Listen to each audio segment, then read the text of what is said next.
Get ready for Chase Robinson. He has got to be a player they can rely on in big situations. And Gerhard Mathangani. Has the trust of his team. Sounds like the makeup of his team is in a really good space, and I believe that's because of the culture he's curated down there. For WKXX Live, these guys have you covered from preps to pros and everything in between. Now, let's go inside the Fox Sports 102.9 studio with Chase and Gerhard for WKXX Live. Happy Friday. Weekend of college football is here. High school football tonight. Man, excited about the weekend. We have made it through another week. Chase Robinson and Gerhard Mathangani here with you.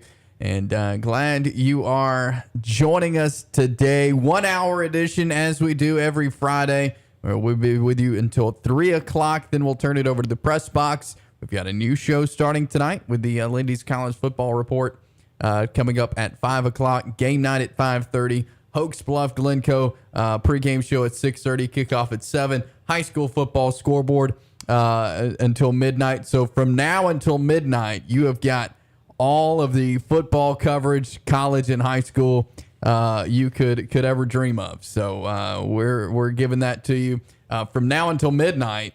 And then we get to have a full day of college football tomorrow, including the college kickoff show at 9.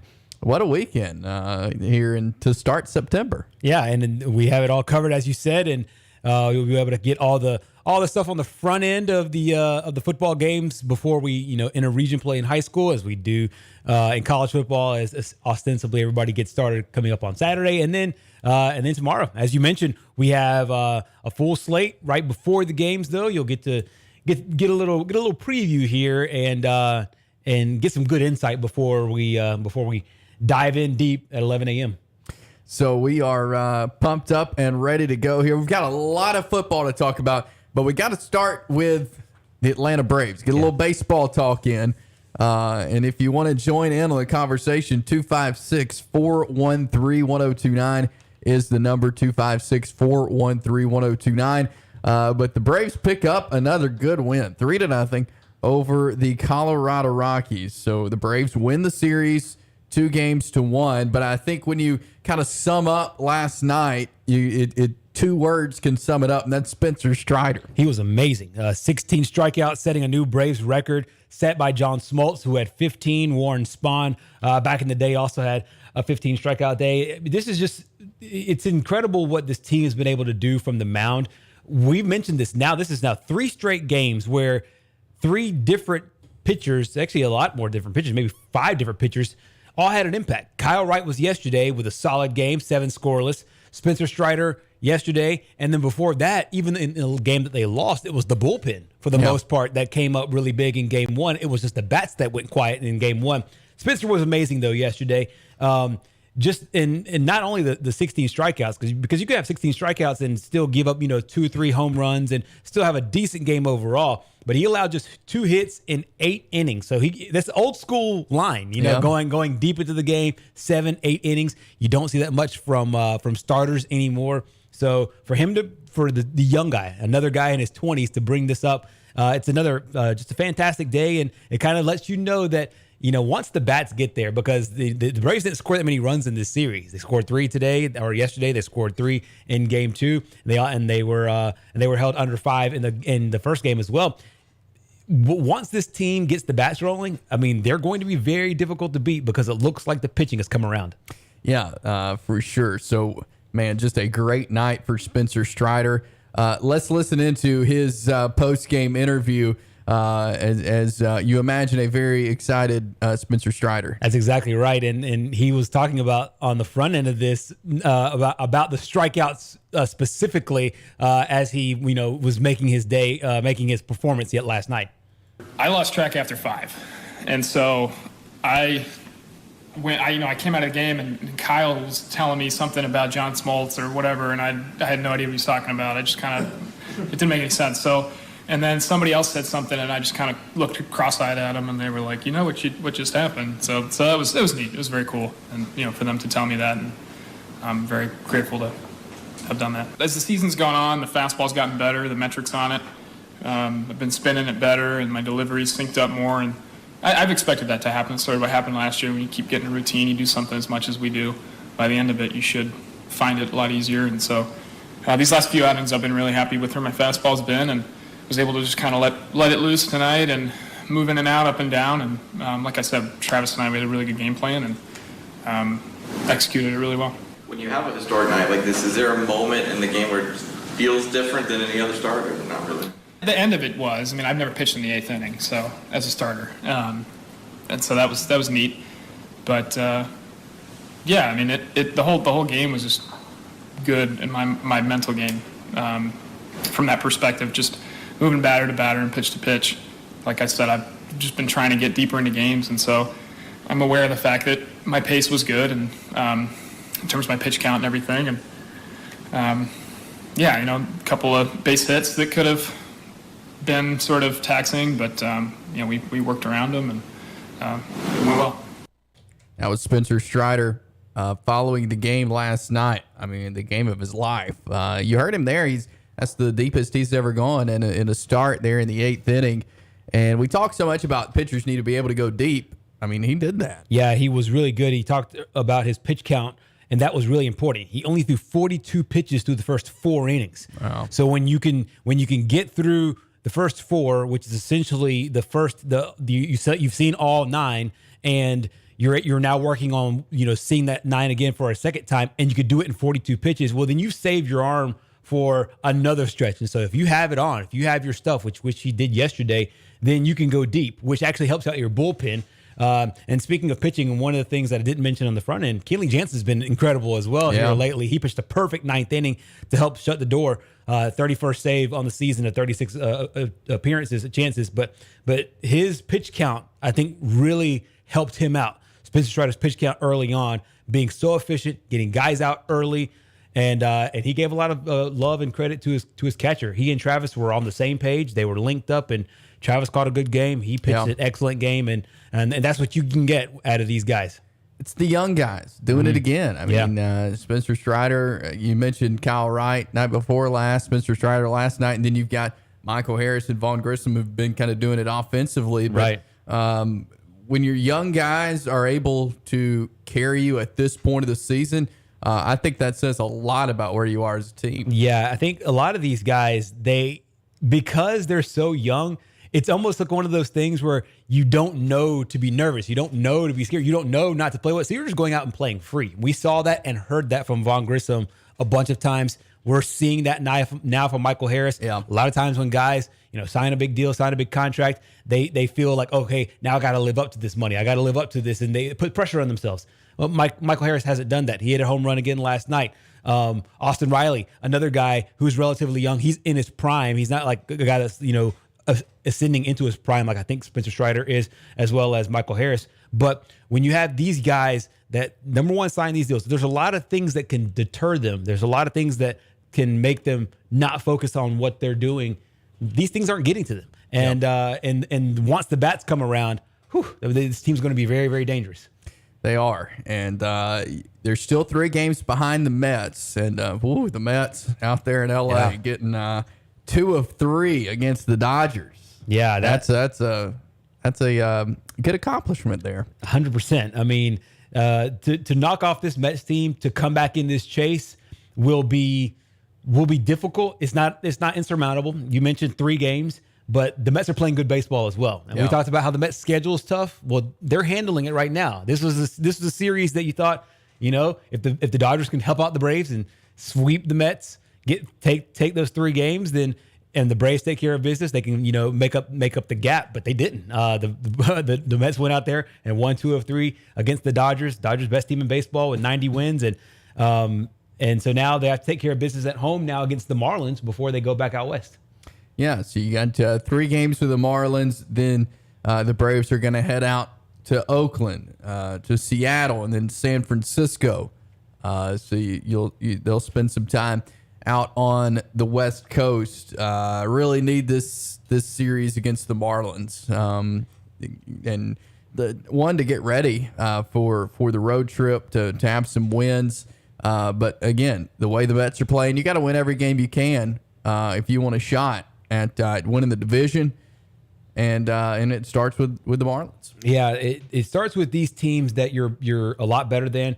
Come out, make things happen against them.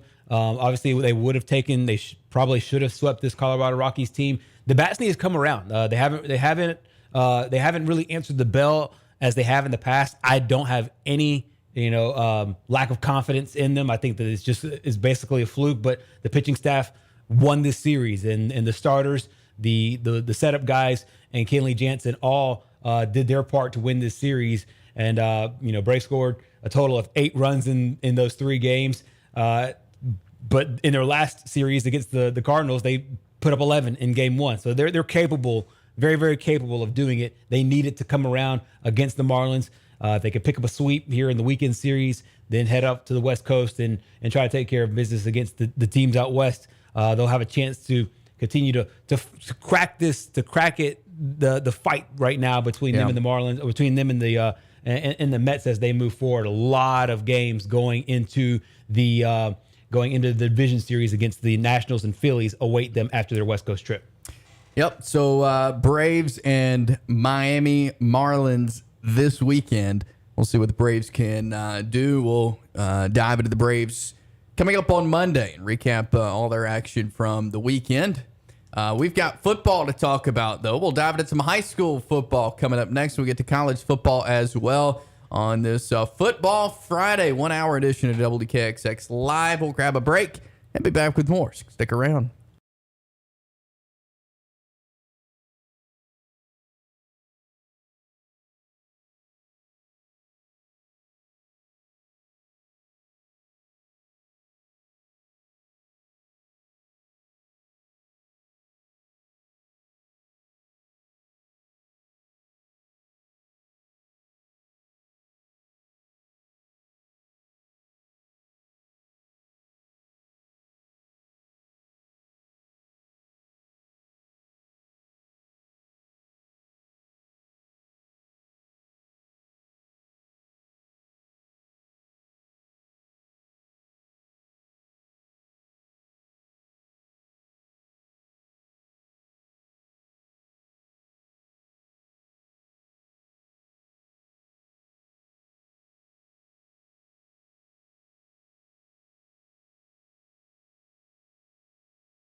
It is WKXX live on a Friday. Getting ready for some football. High school football tonight, college football tomorrow. It is Chase and Gerhard with you.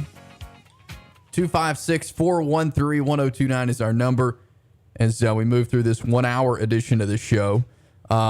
Breaking news, college football playoff has decided on a 12-team playoff.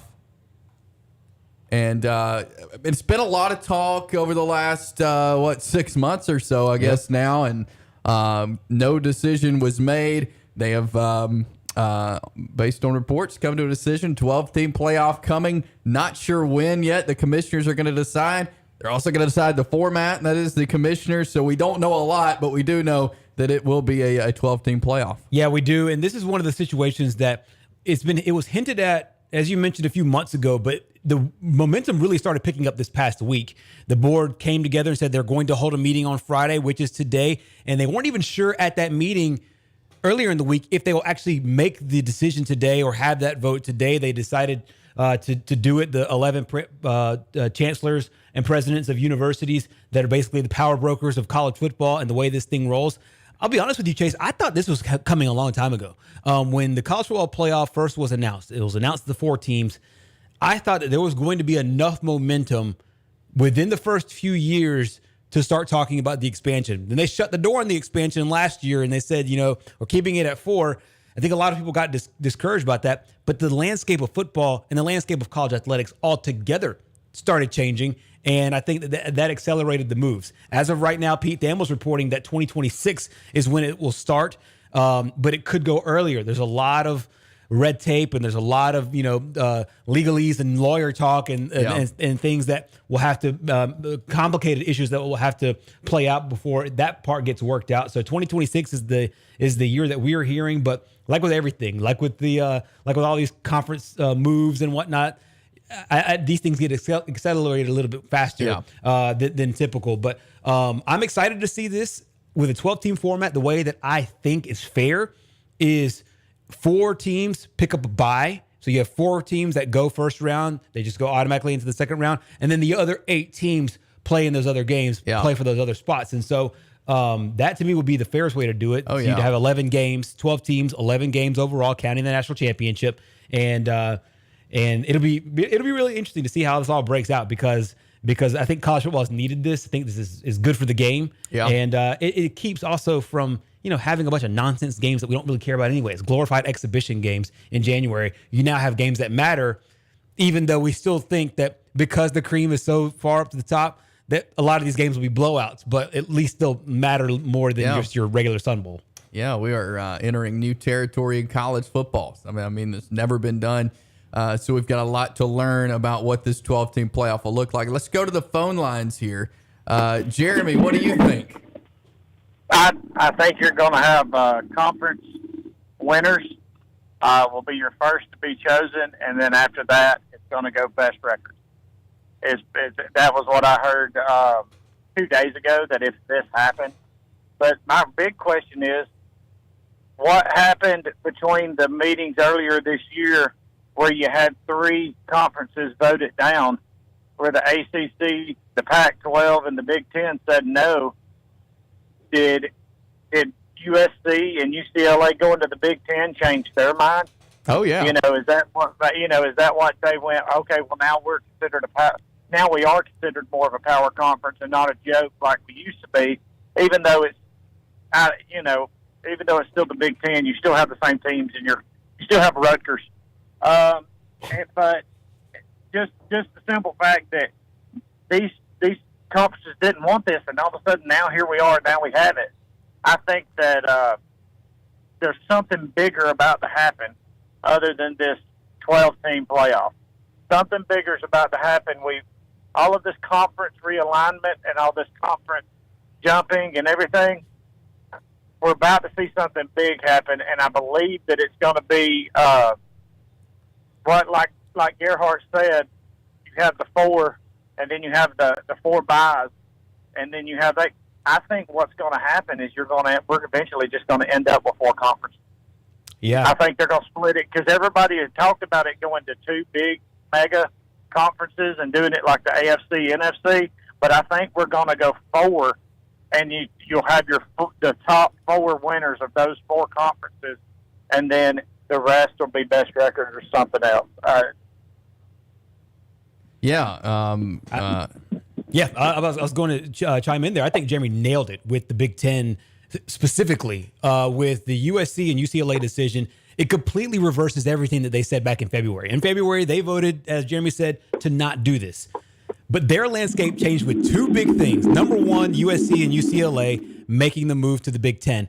And then secondly, once they secured a $7 billion television package with 3 different networks. Yeah. Now they're financially secure. Now that the conference is secure as far as football goes, well, now they're in for a major 12-team conference or 12-team playoff because they see themselves as a conference that can get 3 of them in, or maybe 4 of them in.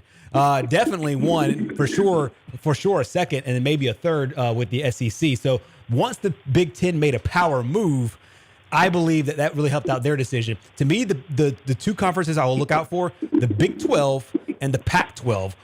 How do they fare in all this? How do they sit in all this? What do they say? And all these commissioners of their leagues, as well as the chancellors and presidents, will look out for their own. But as of right now, you have 2 already super conferences with the SEC and the Big Ten.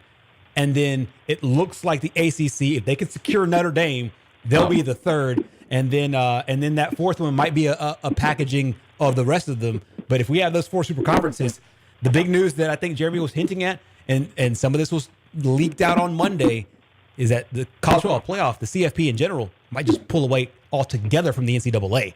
And that would be a seismic change, which would basically create the NFL version in college football. Yeah, and it's interesting to see the contracts and everything that have came, the television contracts, because what I was hearing the other day on another show was they want this to be spread to multiple networks.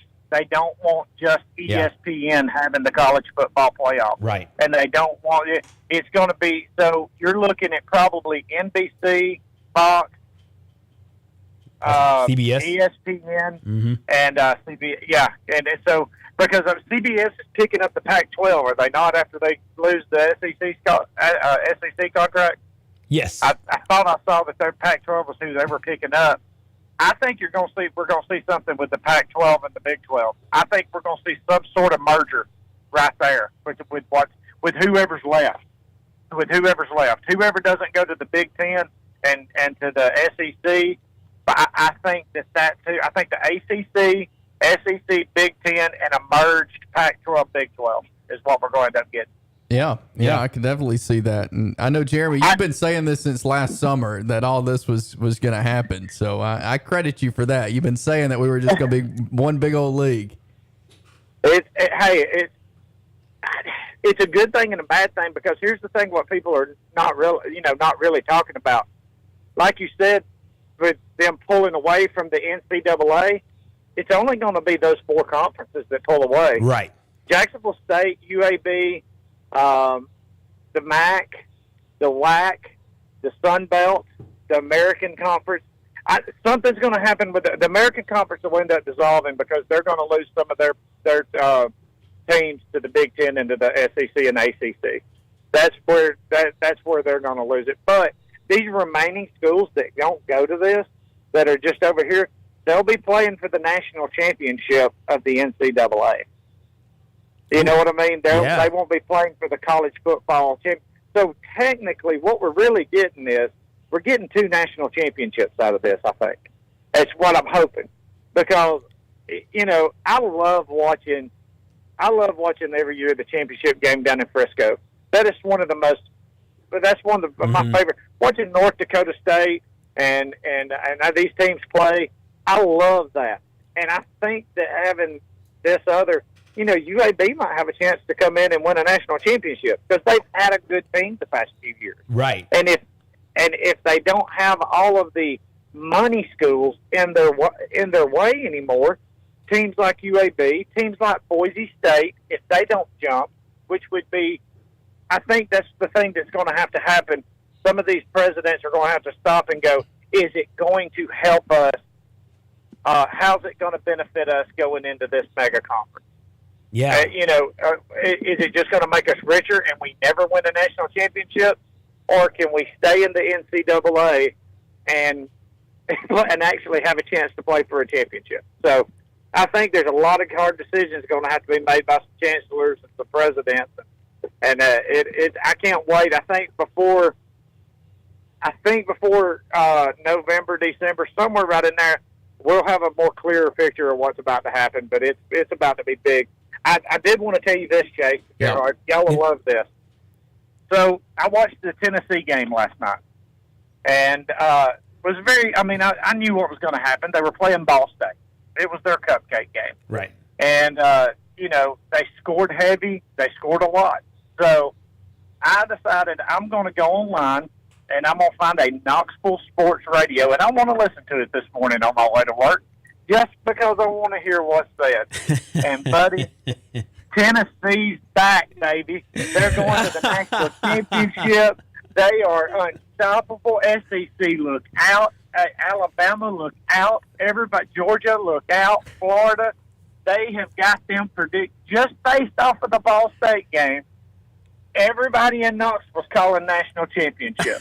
Well, Jeremy, they don't have much success, so let them enjoy this while they can. Yes, I loved it. I knew, because there's two teams every year that have more preseason hype, and it's Tennessee and Florida. Yeah. Tennessee and Florida, they have so much hype, and then around that, one of them always loses it around that Tennessee-Florida game go, because if you don't beat Tennessee or you don't beat Florida, then there goes your hype.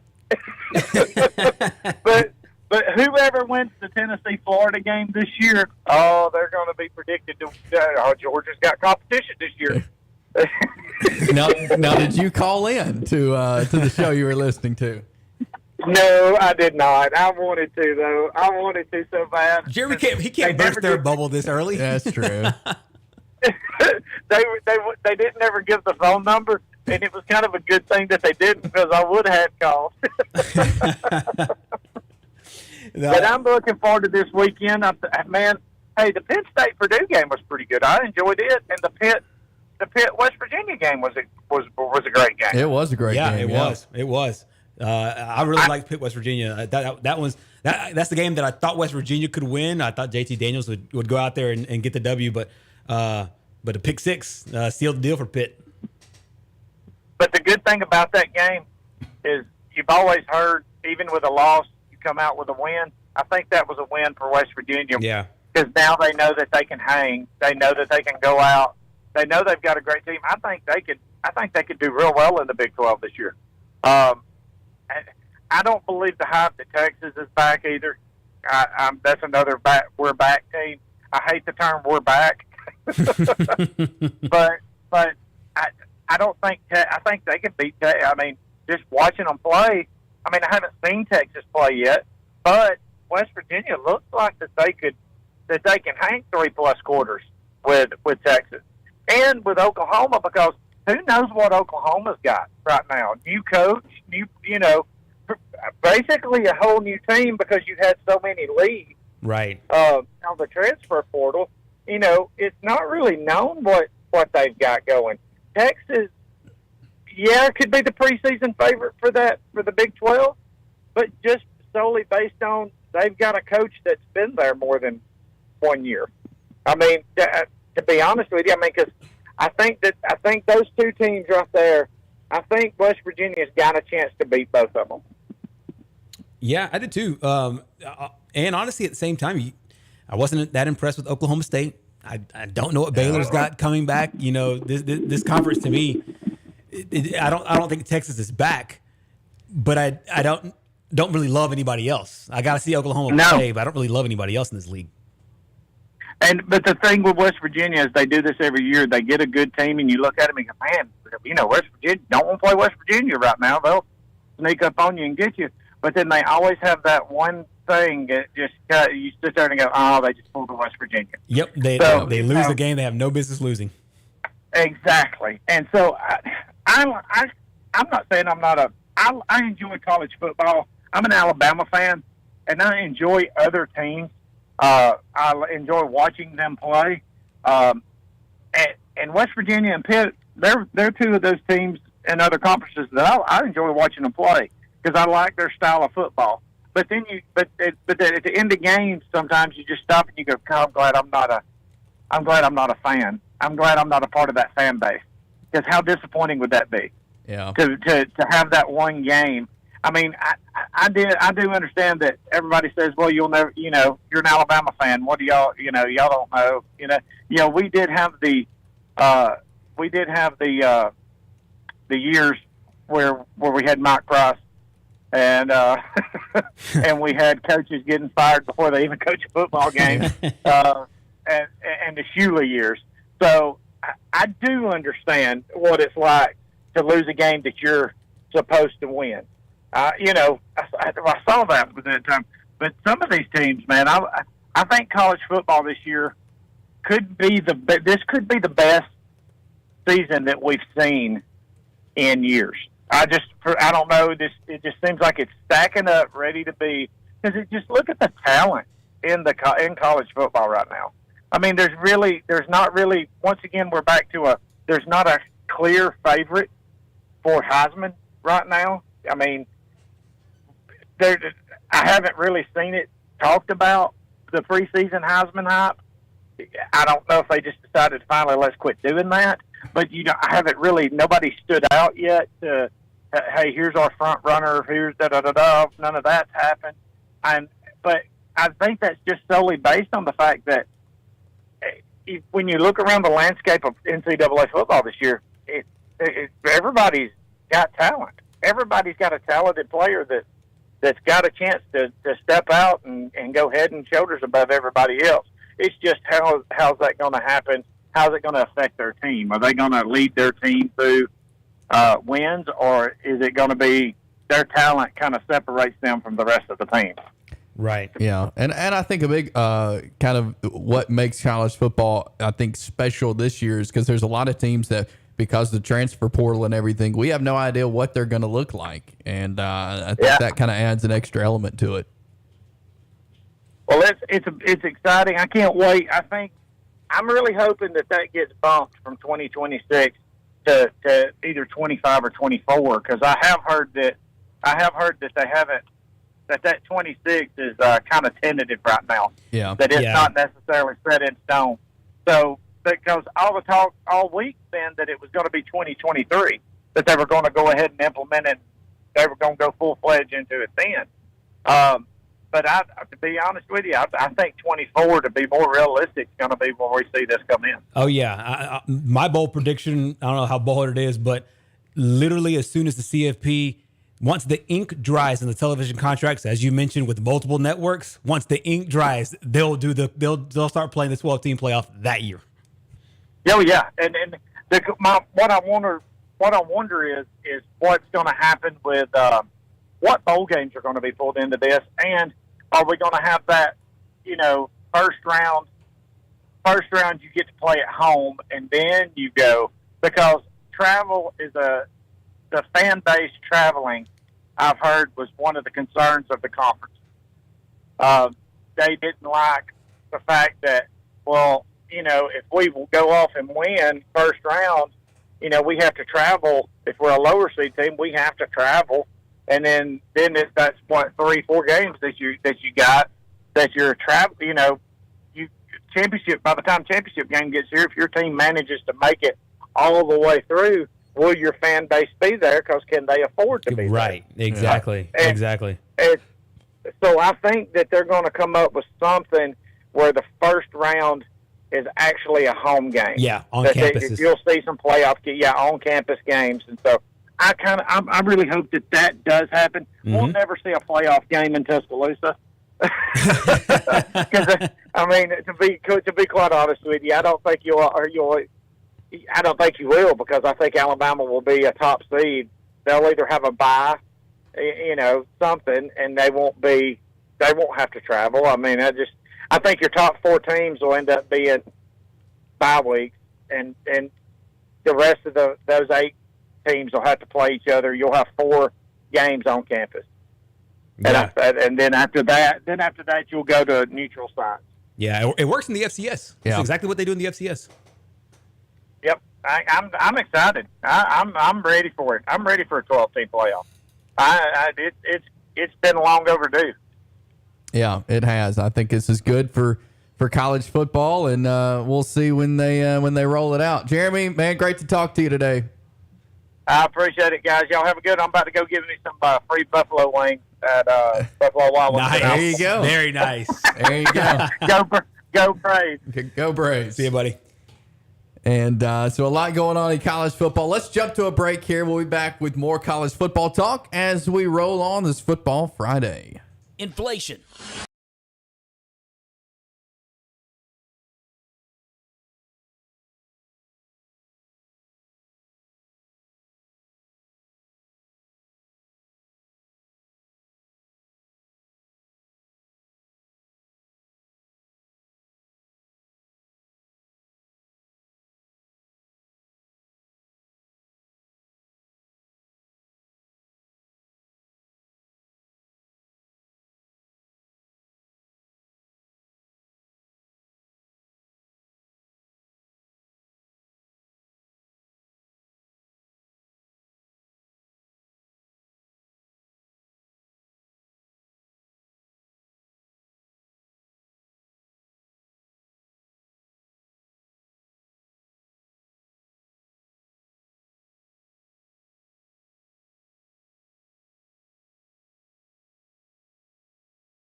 Anthony Richardson and Billy Napier. Napier is the play caller. He talked about how just his feel for the game, him being the quarterback, is so important in his system. We saw what Napier did at Louisiana. He was, of course, a part of Nick Saban's staff, that great 2015 staff of around that time where Alabama was dominating both in the recruiting and on the field. And Napier knows that recruiting background. He took it with him to Louisiana, and now he's at Florida. And what a great test. A test against the team that everybody thinks has the best shot to win the Pac-12. I know USC will have something to say about that. Stanford, I'm expecting them to have a better season as well. But Utah's a really, really strong football team. But the key is in this game is to stay balanced. And that's one of the things that Napier addressed was not getting too high, not getting too low, but staying balanced and staying even-keeled in a game like this with such high emotion. I think that you talk a lot about how to manage that. We've spent a good bit of time here the last couple of days. I think that we all understand the emotion, the excitement that's going to come with this game. We're not going to have a problem with that with our players, right? I mean, this is a competitive group. They embrace competition. They're excited. We've been beating up on each other for a long time.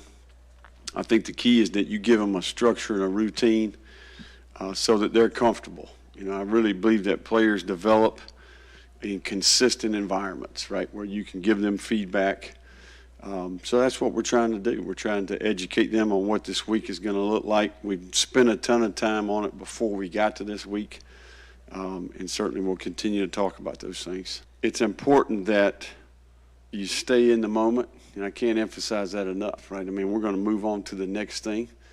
I think as a head coach in particular, as a play caller, you continue to study for the test all the way up until the test, and I think if we have the right approach as a staff, if I have the right approach as an individual, I think those things rub off on the players, and that's certainly the approach we've taken. That was Billy Napier, Florida head coach, and the excitement's going to be there. For this game, no matter what. Yeah, a top 10 team rolls into your house. It's in the Swamp. It'd be different if it was a neutral site game. I don't think it would have the same kind of emotion going into it. But this is a Florida team that really wants to prove that they're not what they were, a year ago. They don't have the same kind of dysfunction that they had the end of the Urban era and the end of the Dan Mullen era, and they want to go out and prove it. And they have a really good opponent, coming in there into the Swamp tomorrow.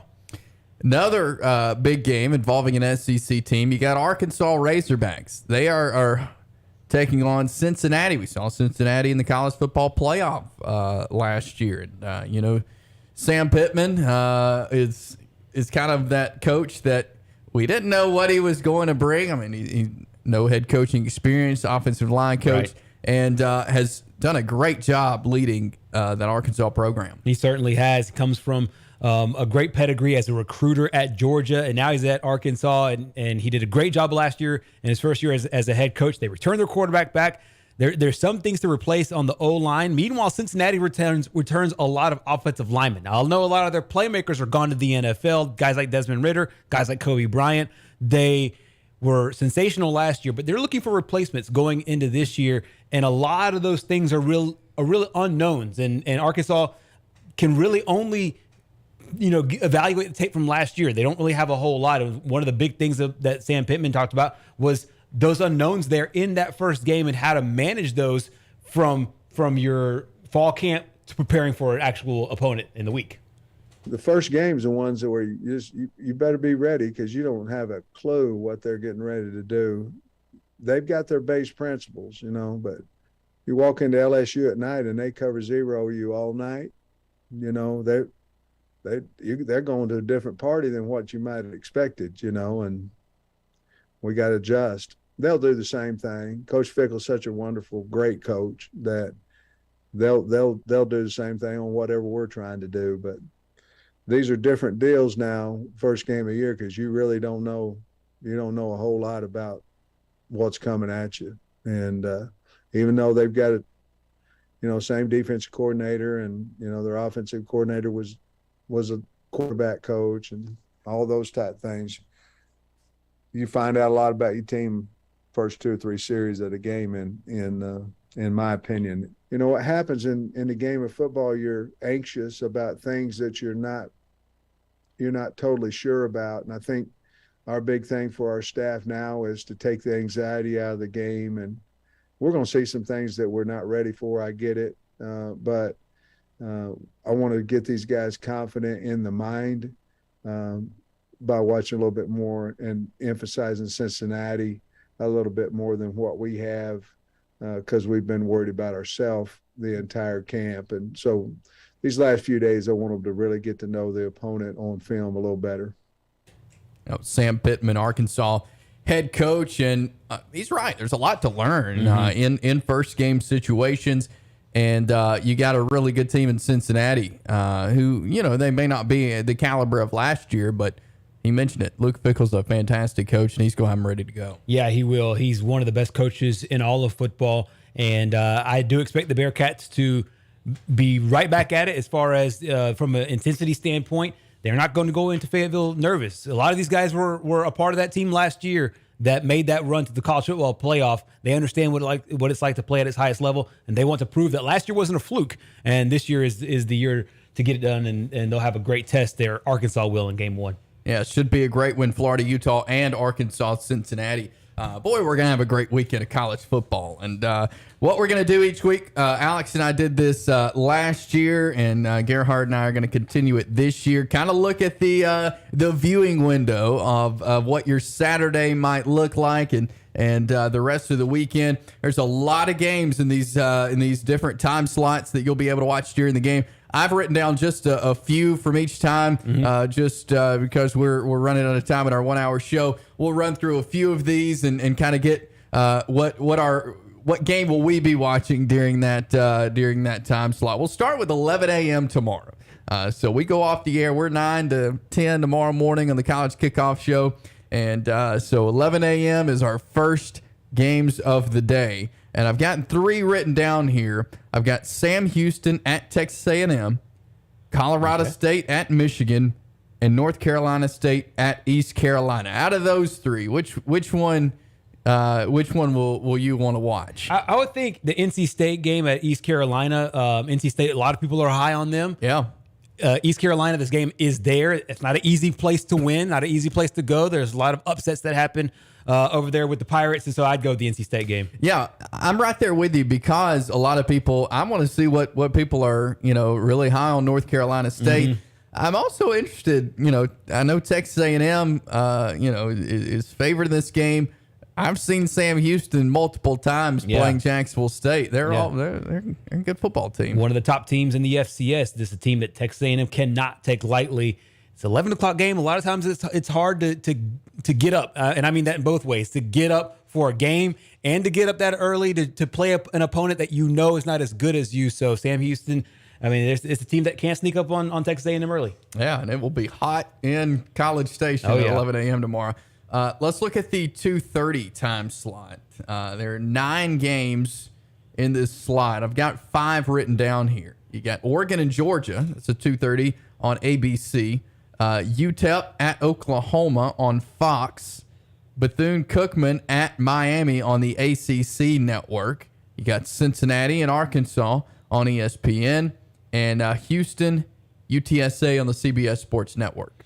I like 2 of those. I really like the Houston UTSA matchup because UTSA is a team that will compete with UAB for that conference championship. I want to see how they start out against a Houston team that looked really good, ranked in the top 25, knocked off Auburn last year in the Birmingham Bowl. And then I'm also really interested in the Arkansas-Cincinnati game that we talked about earlier. And I want to see what Britt Venables looks like in his home opener against the Miners. And so I think those are really interesting games. Of course, I'll have the big TV will be on the Oregon-Georgia game, but that's one I expect Georgia to handle come second half. Yeah, I'll be watching that one, but I want to see what Miami looks like under Mario Cristobal and what he's got going there. I know should be a big win there for Miami, but also that Cincinnati-Arkansas game should be very, very good as well. That's one of those. I'll have multiple TVs going about the 2:30 time slot there.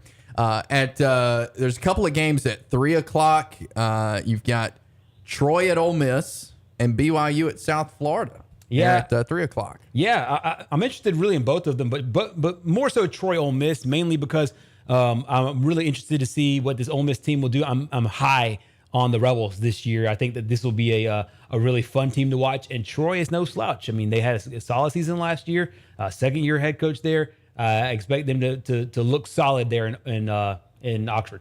Yeah, I'll watch that one. Of course, Troy being the in-state school. Several games at 6 o'clock. You've got Utah at Florida, Albany at Baylor, Illinois State at Wisconsin, and then Kentucky hosting Miami of Ohio. I like the obviously the Florida Houston game or Florida Utah game. I'm sorry. What were the ones that you had on your sheet? I'm looking at the entire slate right now. Albany at Baylor, Illinois State at Wisconsin, and then Miami of Ohio at Kentucky. I like the Miami of Ohio at Kentucky mainly because I want to see what Kentucky looks like. There's been a lot of noise there at Lexington about how good this team can be, and that's the one that I think I'll be paying a little bit more attention to. And then I've got one game written down at 6:30 because that's the one everybody in the world's going to be watching. Notre Dame at Ohio State, I think. Yeah. And I think that one. I don't expect it to get out of hand early. I expect Notre Dame to ride the high of that game. So I think it'll be good early, and then Ohio State will make the plays there in the second half to pull away. But I'm really excited. I mean, like you said, everybody will be watching this one. This is the marquee game of the day with two top 5 teams. And we'll do this every week. I want to switch gears to high school football really quickly, though, as we go into region play tonight. Always fun to have these region games, and this is the time of the year it starts getting you need to win these games if you want to play in the postseason. That's exactly right. I'll be at a couple different stadiums tonight with Cleveland County. They'll play Talladega, and then also have the game over at Oxford High School as they open up region play against McAdory. Those are the 2 games that I'll be at, but I'll be paying special attention on my phone. I'll have it out the whole time and looking up scores. One that really sticks out is Lincoln Southside. Really, really excited to see that one. Absolutely. Hey, shout out Brindley Mountain, 52-28 over Asbury last night. Second win of the season after going 48 straight losses. They won their opener, and then they won again last night. We'll have Hoax Bluff and Glencoe in just a little while for you. Greg Watkins and myself will be along at 6:30 for the pregame show. We'll walk you up until that 7 o'clock kickoff. And, of course, game night coming up at 5:30. We got the Lindy's College Football Report coming up at 5 o'clock. But Press Box with Mike Grace, J.D. Byers is on the other side. Thanks for joining us on this Friday this week. We'll be back with you on Monday as we'll be reacting to the weekend of college football coming up on Labor Day Monday. Have a great weekend. We'll talk to you then. Inflation. It's causing all the prices to go up. You might be wondering if there is anywhere that your bank account can get some relief.